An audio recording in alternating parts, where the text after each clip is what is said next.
next doll is number 4 of that 6-pack you've always wanted. Clap those hands for Amy Ruud. Give yourselves a round of applause for making it through the holidays without killing anyone in your family.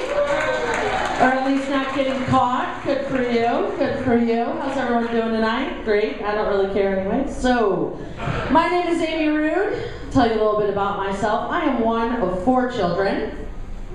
Right in the middle, the only one without a title. So you've got the oldest, the youngest, the only boy, and then there's me in the corner playing with a book of matches and a can of WD-40. Although my parents did inform me not too long ago that I do in fact have a title, and it's not attention whore. No, my title is the planned one. Yes, so I immediately started calling my siblings oops, whoops, and oh shit. Yeah, and while most people would rather hear that they were adopted than hear that their parents knowingly, willingly, and probably frequently had sex, not me. No. I was nothing more than a business transaction between my parents, not the product of a night of passion. No passion involved there.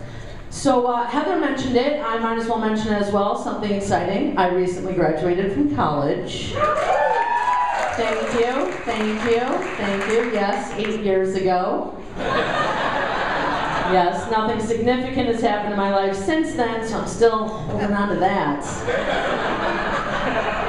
And I realize it's a good thing too, because no matter what happens in the world, whether it be the economy or natural disasters or tawdry affairs with high-powered senators, no one can take away my college education. And as it turns out, they can't take away my student loan payments either. Not even high-powered senators. Lord knows I tried.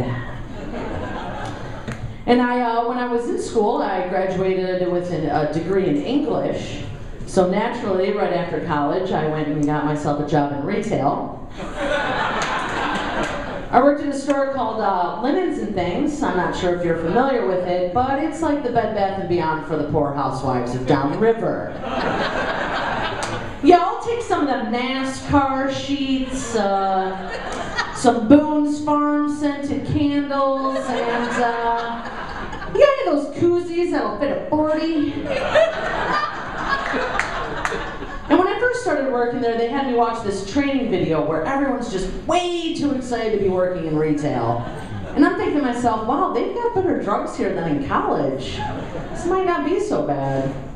Then I got to the scene with Kathy and Sally in the break room, and Kathy's looking all distraught. She's going, Sally, I feel like such a failure. I just can't seem to sell a coffee pot. And I'm thinking to myself, Kathy, honey, you are not a failure because you can't sell a coffee pot. No, you're a failure because you do sell coffee pots. Time to rethink your life, Kathy. I do work in an office now, though, but I'm finding that my office job is really starting to interfere with my true passion in life, which is Facebook.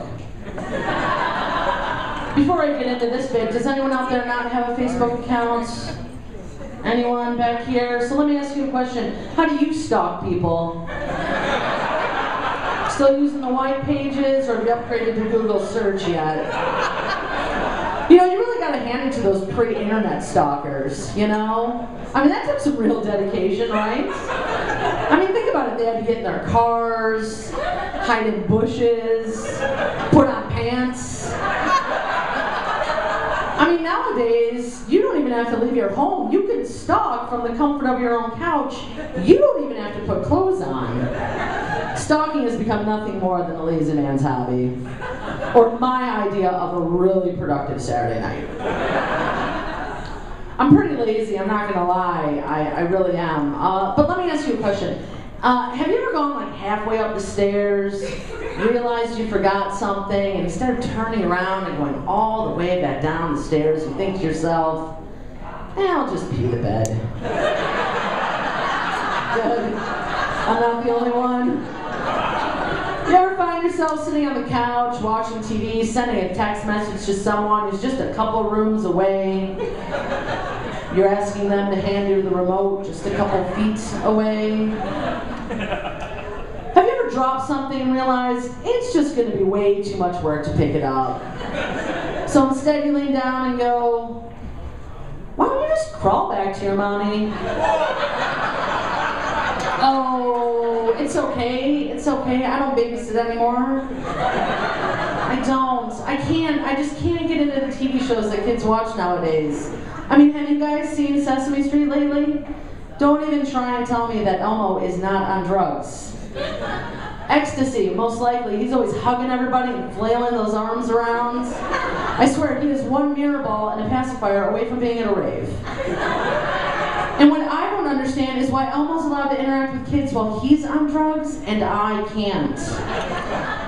That's what I don't get. I got a text message from my mom the other day, which is weird because she still can't figure out how to turn the TV and the cable box on at the same time. But she reminded me to go to church. And I said, look, Mom, I follow Jesus on Twitter. Apparently it's not the same. I think my mom's getting kind of desperate for me to get married, because if you're still doing the math, graduating from college 8 years ago, that does make me 30. And I am feeling kind of old, and I know what you're thinking, that I'm like 1/3 your age, but you know, it's all a matter of perspective. You know, but she's getting kind of desperate. My mom, she used to encourage me to marry like a doctor or a lawyer or a mortician, you know, because they're never out of a job. But now she's trying to hook me up with the guy who installed her cable. She's like, but Amy, he's really helpful. And I was like, no, he's not, Mom. You're still calling me every day. And I have to tell you to put it on channel 3. You know, and like, who wants to marry the cable guy? His answer to everything is going to be the exact same. Just unplug it and wait 10 seconds. And who wants to deal with that, really? And I think my mom, she really wants grandbabies. And I don't know why. I mean, she has 4 perfectly adorable grand doggies. I mean, isn't that enough?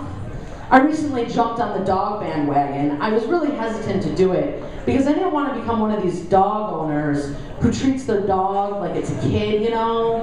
But I gotta say, Mama's baby puppy is just the cutest thing in the world. I mean, she is adorable.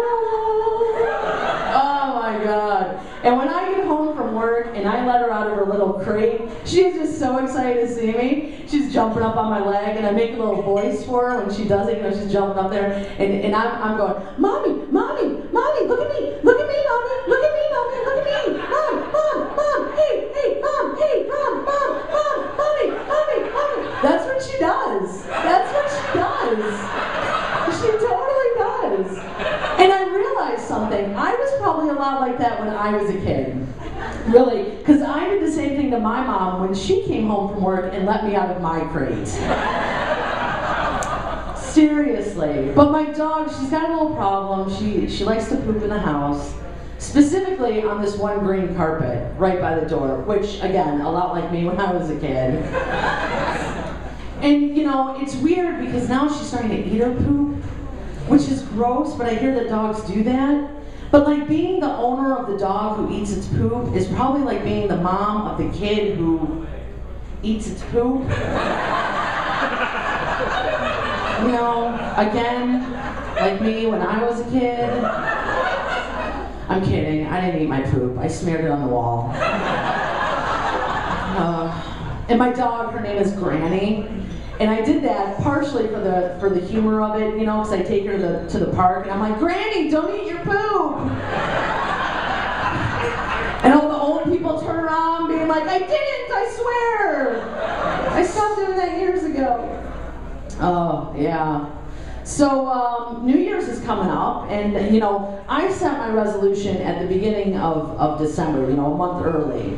Well, I'm saying a month early instead of 11 months late. And I joined a gym, and I've been doing really good. This whole month, I've actually been to the gym every single day. Thank you, yes, thank you. I don't always walk in, you know, because I can't find a parking spot within 10 feet of that door. It's like, what's the point? And I hate when I go into the gym and it's obvious that someone didn't put on deodorant. You know? And what's worse is when I leave and realize it was me. But I'm always afraid that people are judging me at the gym. you know, because apparently they really frown upon bringing Cheetos with you. I don't know why. When I'm at the gym, I like to listen to music, but when I'm in my car, I like to listen to NPR, National Public Radio. Thanks, one person. Come on, people, get on the bandwagon.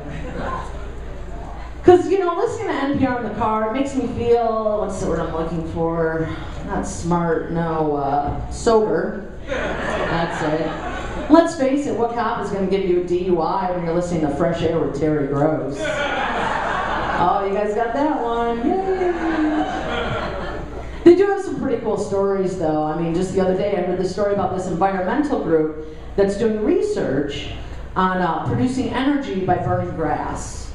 And I don't know about you guys, but the last time I burned grass, I felt anything but energetic.